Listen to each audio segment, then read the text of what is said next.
কাজ শোনার আর আমাদের ধৈর্য থাকে না। তবে আজকে হেড টেবিলে যারা বসে আছেন তাদেরকে আন্তরিকভাবে অভিনন্দন, শুভেচ্ছা। আমাদের সবকিছু এর অন্যতম নায়ক মাহমুদ আলম এখানে আছেন, আপনাদের শুভেচ্ছা।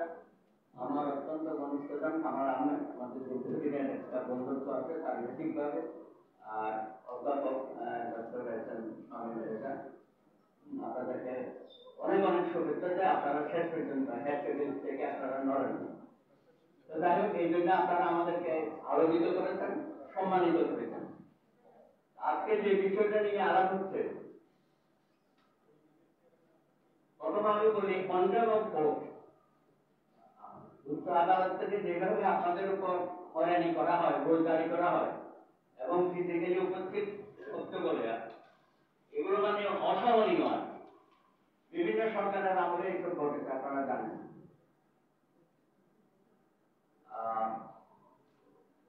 জায়গায় দিন তার একটা লেখা নিয়ে মাসের পর মাস ভুলে গেছি নামটা, অধ্যাপক সাইদুর রহমানের ছেলে, মানে অসম্ভব রকমের জোর দিতে করেছিল আর কি। আপনাদের মনে আছে বিষয়টা? আরে বিচারপতি নাইমা হায়দারের কোর্টের সামনে কি ধরনের ঘটনাগুলো ঘটেছে মিজানুর রহমান খান সেটা পত্রিকায় ছাপেছে, সত্যি ঘটনা। কিন্তু তাকে কন্টেম করে মতিউর রহমান সহ মিজানুর রহমান খানকে নিয়ে দাঁড় করিয়ে রাখলো দিনের পর দিন, এবং সেখানে ওকালতি করলো ব্যারিস্টার রঘুনউদ্দিন মাহমুদের মতো লোক। তো অভাব হয়ে গেল। তারপরে তাদের তো পানিশমেন্ট দিল, উচ্চ আদালতে গেলাম, সেখানেও দেখি যে আমাদের সিনিয়র লয়ার আমদা করতেছে, মানে কেউ দাঁড়াইতে চায় না এদের পক্ষে। শেষ পর্যন্ত তাদেরকে মাপ চাইতে হবে উচ্চ আদালতে অ্যাপিলেট ডিভিশন। এরকম শত শত ঘটনা আপনারা দেখবেন। কি যে অবস্থা আপনাদের এই আমাদের সাংবাদিক ভাইদের, তারা এত সাহস করে এত, আমাদের তো সংবিধানে প্রোটেকশন দেওয়া আছে, মত প্রকাশের স্বাধীনতা, লেখনের স্বাধীনতা, কিন্তু আমরা উল্টা চলেছি। গত 54 বছরে সংবিধানে যা লেখা আছে সেটা আমরা প্রয়োগ করতে পারিনি, উল্টাটা করছি। আমি সবসময় বলি সাংবাদিকতা জগতে উজ্জ্বল নক্ষত্রগুলো তখন ছিল তোফাজ্জল হোসেন মানিক মিয়া, জহুর হোসেন চৌধুরী, এবিএম মুসা, নির্মল সেন, সন্তোষ গুপ্ত, বায়নাইদুল্লাহ খান, ইয়াস কামাল চৌধুরী। এগুলো তো আমরা 70-এর দশক থেকে ওদের দেখে দেখে বা 60-এর দশকের শেষ দিক থেকে আমরা দেখে দেখে বড় হয়েছি। কিন্তু সেভাবে কিন্তু আমাদের সাংবাদিকতা ব্যবস্থা সেভাবে হচ্ছে না, কারণ এখানে রাজনীতি ঢুকে গেছে। রাজনীতির মধ্যে যখন পলিটিক্স ঢুকে গেছে, আমাদের সাংবাদিকতার জগতের মধ্যে দলীয় প্রভাব আমাদেরকে প্রায়, আমাদের আইনজীবীদের মধ্যে একে বলতে আমাদের শিক্ষক সমাজও সব জায়গায় একটা পতন ঘটেছে। যে কারণে গত 15 বছর আপনারা দেখেছেন গণভবনে যারা হাজিরা দিত তারা কিভাবে এই সরকারকে, এবং আমার ফটো সেশন করতো।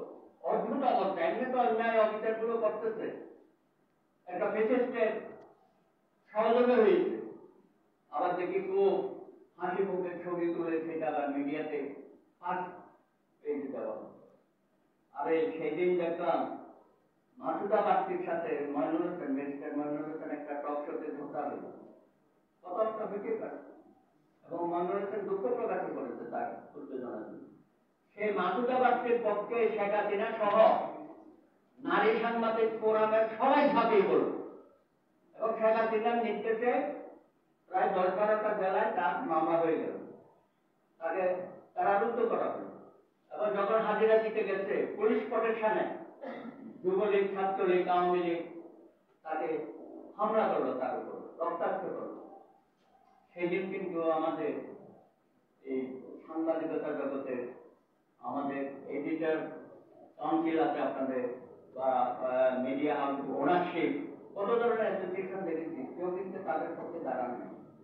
আছে যে মাহমুদুর রহমান আমার দেশে, তার বিরুদ্ধে কি ধরনের নির্যাতন নিপীড়ন হয়েছে যখন হাজিরা দিতে গেছে, সেদিন কিন্তু আমরা দাঁড়াতে দেখিনি। এমনকি মতিউর রহমান চৌধুরী, এগুলো দুঃখজনক অনেক বিষয় আমরা বেরিয়ে আসছি।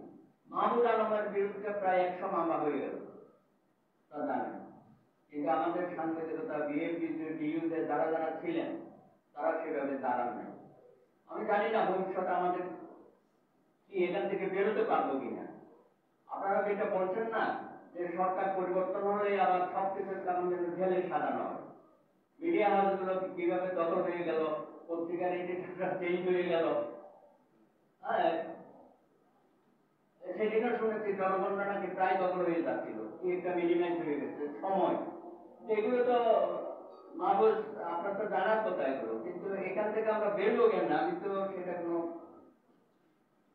আরেকটা যেটা এটাকে বলা হচ্ছে ইন্ডাস্ট্রি। ভাই আপনারা সবাই শ্রমিক নেন, কেন এটাকে ইন্ডাস্ট্রি বলছেন? এটাকে ইন্টেলেকচুয়াল প্রপার্টিতে নিতে পারেন না?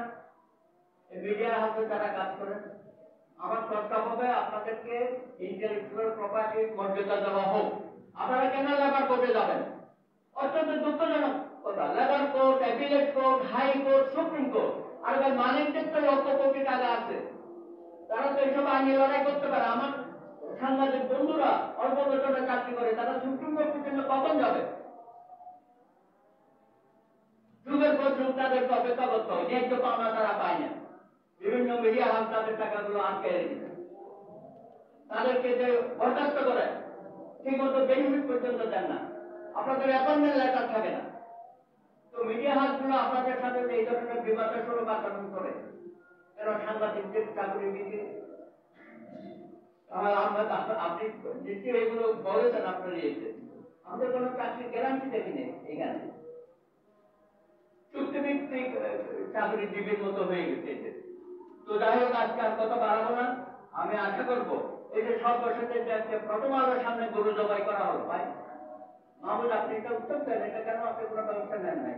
এটা কি মেজবান করার, এটা কি মেজবান মেজবান হচ্ছিল নাকি ওখানে? আশ্চর্য ব্যাপার, কি একটা অপসংস্কৃতির মধ্যে আমরা ঢুকে গেলাম। এটা তো কথা ছিল না। আমাদের ৩৬ জুলাই গণ অভ্যুত্থানের যে জন আকাঙ্ক্ষা সৃষ্টি হয়েছে, এটা তো আমাদের সব জায়গায় প্রতিফলন দেখতে হবে।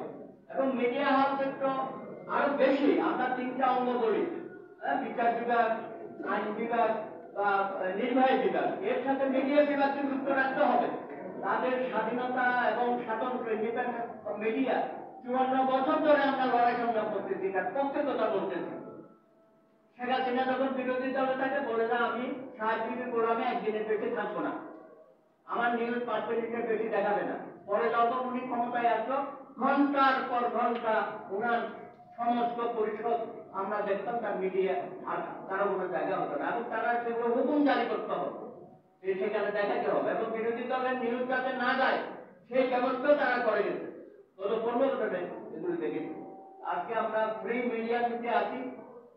মাহমুদ আপনি এগুলো করে যান, ইতিহাসে নাম লিপি করতে এমনি হয়ে গেছে। আর যে দায়িত্বটুকু নিয়েছেন এটা করে দিয়ে অন্তত জাতিকে একটা ভবিষ্যৎ, আমরা যে স্বপ্ন দেখছি সেই স্বপ্নের মতো অন্তত আমার কামাল আহমেদ আছেন, তিনি যে এটা দিয়েছেন কমিশনটা, সেটা কিভাবে বাস্তবায়িত করবেন। আমার মনে হয় এগুলো নিয়ে রাজনৈতিক দলের সাথে আলোচনার কোনো দরকার নেই। কতগুলো কমিশনে আপনাদের হাতে জমা পড়ে আছে, এগুলো কেন আলোচনা করার দরকার আছে? আপনারা করে ফেলে এক একটা ধরে ধরে, তাই না? আমরা বলতে চাই এই সরকারের কনফিডেন্সের অভাব, এই সরকারের আপনাদের কনফিডেন্সের খুবই অভাব। কেন? আপনারাই বলছেন 18 কোটি মানুষ আপনাদের সাথে আছে, আমরা বলেছি যে আমরা আপনাদের সমর্থন দিয়েছি, ফেব্রুয়ারি পর্যন্ত আছে। প্রত্যেকটা কাজ শক্ত হাতে করেন, জনবান্ধব কাজগুলো প্রায়োরিটি ভিত্তিতে আগেই করবেন। অনেক অনেক ধন্যবাদ। অনেক অনেক ধন্যবাদ। এবারে সম্মানীয়